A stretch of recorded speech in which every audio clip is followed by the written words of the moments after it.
Hi guys, Max Perez from Digital Octopus. I have a little story time, guys. So I have a customer that came in. He's a friend of mine, personal friend, and he ordered this radio for his Buick Regal from eBay.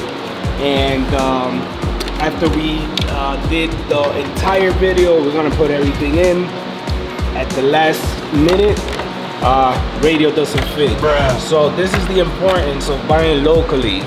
Now he's gonna have to wait another month to send that radio back and another month to get a new one. This is why I recommend you guys pay that little extra money. 50 bucks more is not much.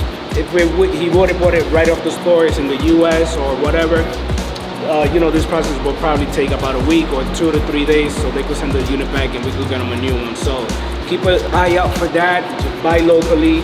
Again, we transferred everything. We were doing a installation video full on, and at the last minute we couldn't even install it. So you guys take care. I'll catch you on the next one, and remember, buy locally.